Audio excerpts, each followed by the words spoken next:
Magandang araw po at magandang gabi sa mga nakakapanood sa gabi at sa lahat po ng nabot ng video na ito. Welcome po dito sa AMBO Avoy Mix Videos. Ngayon po may video tayo na balita, no? At ito ay mula kay The Sun. Ano po, no? At dito po sinasabi na yung top general ng Chinese mukhang nilik niya, no? O sinabi niya yung sikreto ng mga nuclear weapon ng China, no? Malamang pati lokasyon sinabi niya na po. So yun, no, sinasabi ko, hindi lahat ng mga kasundaluhan ng China loyal kay Xi Jinping, no? Ito lang talagang si Xi Jinping ay napaka abuso, no? Abusadong leader, no? Isa na to, no? Top general pa to. Ngayon, ito yung balita, i-play na po natin at bigyan po natin ito ng ating reaksyon.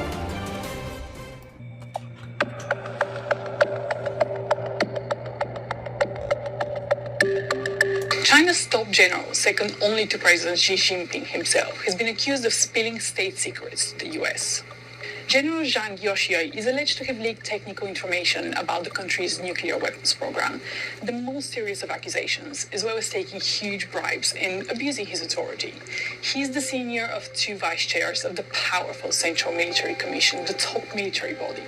He has long been viewed as Xi's closest military ally, so the bombshell announcement has shaken up the entire commission.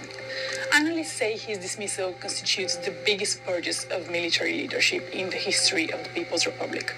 For the army and China in general, the full impact is still unknown. Some experts are... So, sa tingin nyo ba siya ay trumaydor sa kanilang bansa o umiiwas lang siya sa tinatawag nilang kahihinat na ng bansa nila sakali mga salakayin nila itong Taiwan o alinmang allied powers nakakampi ng US? Kasi tingin ko sa kanya mas open-minded siya na mas mapaparusahan yung bansa nila, no? Mas mahihirapan yung ekonomiya nila sakaling makilahok ito sa digmaan, no? Yun lang yung sa akin. Tingin ko itong top general na to, no, na sinasabi dito ay mas mayroon siyang tinatawag na malasakit doon sa mga mamamayan nila kaysa dito sa leader nilang Xi Jinping. Biruin mo, yung top general nila, no, na meron pa kasing siyam na tinanggal na mga sinasabing high-ranking general nila. Tinanggal yun ni Xi Jinping kasi hindi gusto ng mga general na yon yung mga itinutulak ni Xi Jinping, ng presidente nila, na gawin nila. Parang gano'n, ano? Hindi nila gusto yon. So, etong si Xi Jinping talagang mataas lang masyadong pride nito at hindi lang sa pride, gusto nitong kontrolin ang kalahati ng mundo which is kontrolado na ng iba. So, kung gagawin nila yon, gera ang kakahinatnan po nun. Sige, tuloy po ulit natin ang video. Some experts argue that his downfall might be felt all the way in Taiwan, the self-ruled island that has long been the apple in China's eye. China considers it its own territory and has threatened to take control of it by force. Neil Thomas from the Asia Society Policy Institute said Zhang's dismissal makes China's threat towards Taiwan weaker in the short term, but stronger in the longer term. Taiwan's Defense Minister Wellington Koo said the government is monitoring what it called abnormal changes to China's military leadership.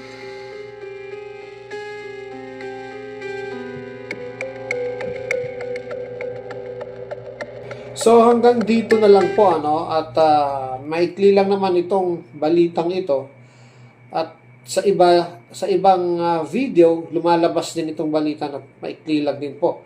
Ang nilalaman lang talaga nito yung pag-leak, no, ng kanilang nuclear secret ng China at mukhang ibinenta ito sa US. So ibig sabihin mukhang tapos na ang laban, no? Kasi kung yung sikretong ito ay nalaman ng US at top secret ito, talo na ang China rito. Yung makuha mo kasi yung sekreto, lalo na sa lokasyon ng mga nuclear, sa teknolohiya ng nuclear, sa sistema, sa weaponize. Pag nakuha yan ng kalaban, talo ka na. No. Kaya kung mas maganda, panawagan ko sa presidente ng China, tigil niya na yung ambisyon niya. No? At sumunod siya sa batas na pinapatupad sa buong mundo, kagaya ng dito sa West Philippine Sea, na kung saan yung parehas naman tayong nakapirma, Pilipinas at saka Amerika, yung sa UNCLOS, no? Sa Law of the Sea, no? Na kinukuha nila yung part naman talaga na nasa Pilipinas, no? At yung iba na sunod-sunuran doon sa presidente nila, mukhang tayo pa ang tinuturuan tungkol sa freedom of speech. Kagaya nung pagtira ni Tariela doon sa presidente ng China, no? Yung sa mga parang comic picture, no? O yung nakakatawang picture ng kanilang presidente. Kasi yung freedom of speech, yan tinuturuan pa nila tayo kung ano yung freedom of speech. Sa kanila hindi naman nag-e-exist yung freedom of speech. Tayo pa ang tuturuan nila. Dito sa Pilipinas, nag-e-exist po talaga yan. Kung minsan nga, sumusobra na No, kaya nagiging anarkiya. Pero sa kanila, wala talagang freedom of speech. Walang karapatang magturo sa atin ang isang bansa na wala namang freedom of speech. Tapos tuturuan nila tayo tungkol sa freedom of speech. Hindi ba? So, ito, nakakatakot ito. Para malaking yung pag-leak na ito ay napakalaking pagkatalo na yan, no? Kung ipipilit pa nila yung gusto nila sa digmaan o yung kunin itong kalayaan ng Taiwan bilang isang malayang bansa na, no? May sariling gobyerno, so malaki naman yung bansa nila. Kung ipipilit pa nila na makuha ito at mauuwi lang sa gera, wala na. Nasabi na at nag-leak na yung sekreto ng Chinese military. At isa pa, maaaring itong general na ito, na top general nila na nagsabi na nagbenta ng sekreto sa US tungkol sa nuclear, maaaring siya ay ayon dito sa batas ng gustong ipatupad ng Taiwan, no? So, maaaring ayaw niya talagang makipaggera sa Taiwan at gusto niya yung pamamalakad sa Taiwan at ayaw niya rin sa sistema nila, no? At maaaring yung siyam na general na high ranking talagang mga kaibigan niya, pwede rin ganon.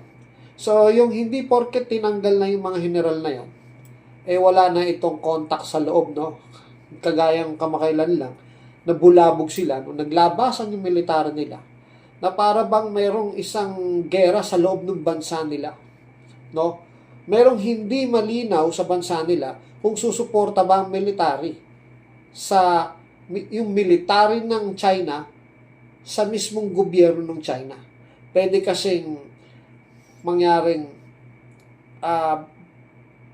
parang kagaya sa Pilipinas noon na iniwan ng military yung bumitaw yung military na bilang suporta sa kanilang presidente, o magkaroon ng civil war, or magkaroon ng sila maglaban, no? Yung pro-government at saka yung anti-government, pwedeng mahati ang kanilang military, no? At muling mabuhay yung tinatawag nilang yung Great Wall of China, no? Dati hati yan, di ba? Hati nga sila. O baka mahati pa sila ng mahati. Dahil lang sa isang prinsipyo ng isang tao na ipinipilit niya dun sa mga mamamayan nila na ayaw naman tanggapin. At kung ayaw tanggapin, ang ginagawa, tinatanggal niya sa posisyon. So, panalangin natin na magtuloy-tuloy na ito, no? Na bitawan na ng China yung masama nilang balak na mangangkin at mambulay ng mga bansa na hindi naman sila inaano, no. So hanggang dito na lang po at ako'y nagpapasalamat sa Diyos at may mga ganyan na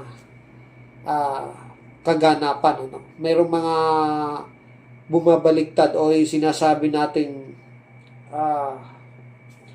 natatauhan, no. Kasi ang Amerika, hindi naman sila kahit kailan gidalaw o inatake, pero kinakalaban nila ang Amerika. Di ba? So, ito nga, isang katuparan nito para sa mga panalangin natin na ang Diyos lamang ang tanging pwedeng makaresolba yung mga gulo o umawat sa anumang kaguluhan. So hanggang dito na lang po. Maraming salamat po.